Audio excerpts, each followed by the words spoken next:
And what shall be the sign of thy coming? So now the disciples want to know, Christ, what should be the sign of your coming? When are you coming back? Read.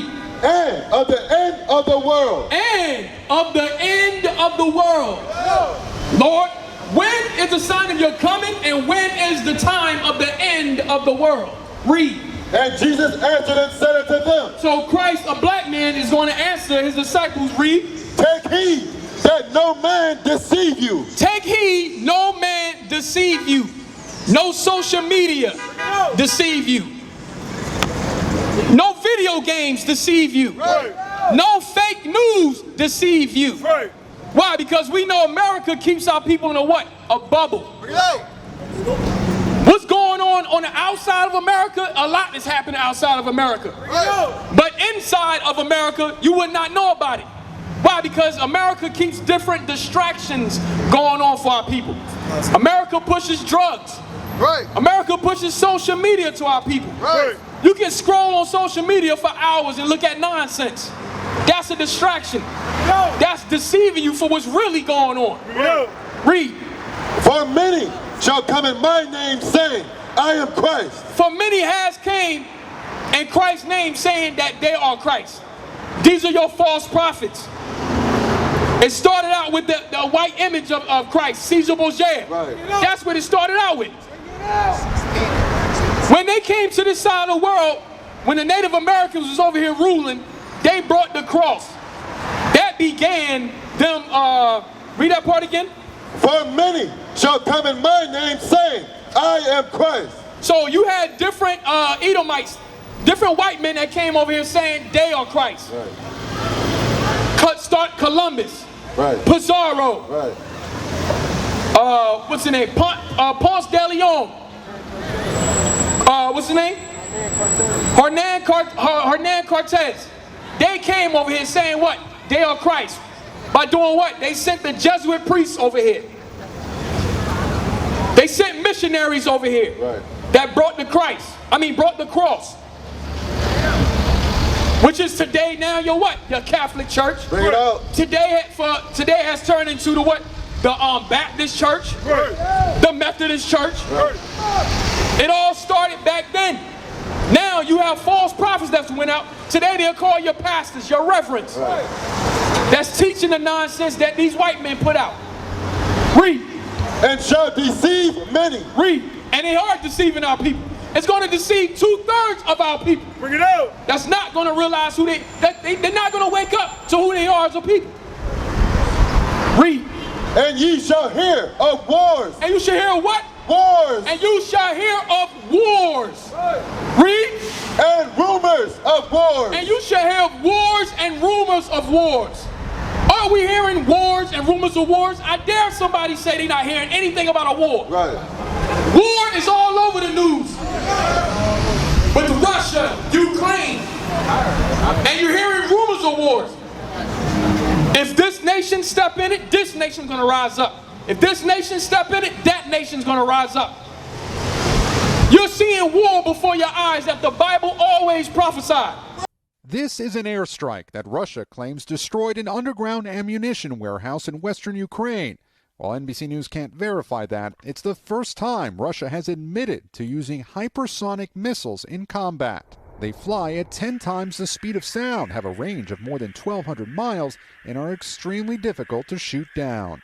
Across the war zone, the carnage is astounding. Ukrainian authorities now say at least 112 children have died and that another 140 are wounded. Overnight, Ukraine's President Zelensky released another defiant video shot in the streets of Kyiv, calling for peace talks, saying it's the only chance for Russia to minimize the damage done with their own mistakes.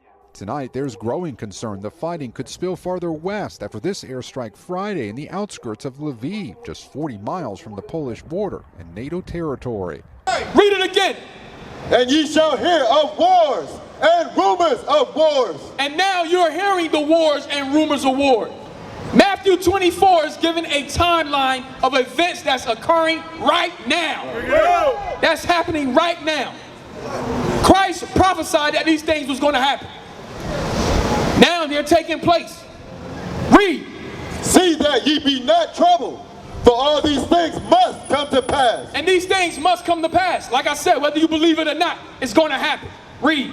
But the end is not yet. Read. For nation shall rise against nation. We're seeing that on TV today. You see it on the news articles. Nation is rising up against another nation.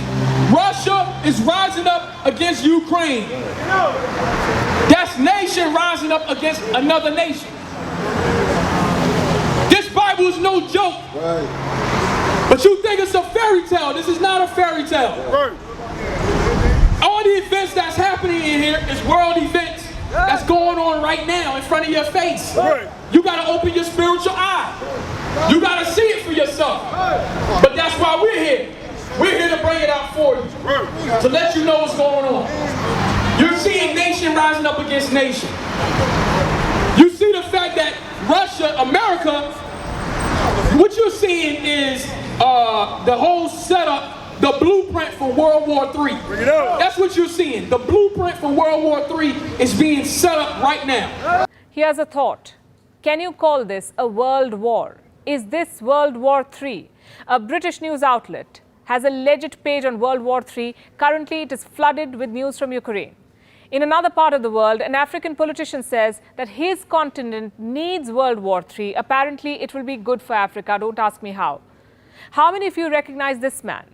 He is Dan Quayle, a former US Vice President. He recently said that the world is on the verge of World War III. Geopolitics experts believe we are already in World War III. Here's what Russia has to say. World War III will involve nukes. That's Russian Foreign Minister Sergei Lavrov. So when Russia rose up against Ukraine, they did what? NATO, Russia, and the European Union, America and the European Union put sanctions on Russia. So that Russia can't even use their money. They can't even do trade right now. Why? Because all the country was buying what? Oil from Russia. So now America put sanctions on their banks. So they can't make those moves now. Now what happens is America got to go around Russia now because they put those sanctions to buy oil from another country. Why do you think the gas prices are going up? Y'all got to see this. Gas prices is rising up. It's almost at $5. It's because of the war. Listen, when the gas prices go up, this is the beginning of a man-made famine. Inflation is soaring. Interest rates are up. The Russian invasion of Ukraine triggered a global economic response without precedent in terms of its speed, scale, and scope. The sanctions we imposed have generated 2/3 of the world joining us. They are profound sanctions. The European Union and its partners are working to cripple Putin's ability to finance his war machine. In a matter of days, the US, the UK, the EU, and others essentially unplugged the world's 11th largest economy from the global economic system. We have never applied such deep, severe, and far-reaching sanctions on such a large country. Vladimir Putin himself has called it a declaration of war, and in economic terms, he's not far off. But will this financial assault on the Russian economy actually achieve its goal of pressuring Russian President Vladimir Putin to call off his troops? The big gamble right now is to see if the West can bankrupt Russia enough that they cannot fight an insurgency. Moreover, what will be the consequences of this economic war for everyday Russians? And how will this conflict affect the US economy and the lives of everyday Americans? You think gas price, everything will go up. It starts out with the gas. You see it $5, then $6. I know, look, black people, we complaining already. It's gonna go higher. Next thing you know, they're gonna raise the food. The food prices are gonna go up. What you gonna do then? We already at the bottom. Everything is gonna shoot up because of the war. Read. For nation shall rise against nation, and kingdom against kingdom, and there shall be famines and pestilences. And there shall be famines. Famine is going on. You got to see this thing happening before your eyes. It all starts with the gas prices. Then it's going to start with what? The food. nothing can compare to the human cost of war. But on a lesser scale, even here on the other side of the world, there will be prices to pay. We are experiencing substantial inflation at the present time. Even if the immediate causes of that recede, the war situation is likely to make it much worse. That inflation has already affected what we pay for food, and Ukraine and Russia are major exporters of wheat and corn. If you're at war, you're not really concerned about farming. The two countries are major producers of some metals, exacerbating the microchip shortage. And the conflict certainly won't help what we're already paying to fuel. Everything gonna shoot up. 11. And soon the American dollar ain't gonna be worth nothing. Right. Matter of fact, Russia just pulled out, and now they're going to find a new currency. And they using China's currency now, called the yen. Nobody's using America's currency no more. Nobody want to deal with America's currency. Why? Because it's fake. It's paper money. That's why America is they ushering in the cryptocurrency. That's why Venezuela, that's why now they're ushering in, I think they're using cryptocurrency right now in Venezuela. Because American money is BS. So soon, it's not going to be worth nothing. Read. And there shall be famines and pestilences. And we see the pestilence, even though it ain't talked about no more. But we see the pestilence that killed what, over 6 million people, I think it is. Throughout the world. Throughout the world, this pestilence killed about 6 million people. Pestilence goes into diseases, viruses. Read. And earthquakes. And earthquakes, and where? In diverse places. And we've seen earthquakes in different places across the world. This is the Bible we're reading. Right. This ain't no fairy tale book. Right. Pick it up and read it. Blessed is he that read. Right. We used to scream black power while heroin was pushed. But at the end of the day, nothing's in vain. IUIC has been given a vision. The tents of Judah has risen. Many has attempted the mission, minor murmuring, omitting, and missing the mark.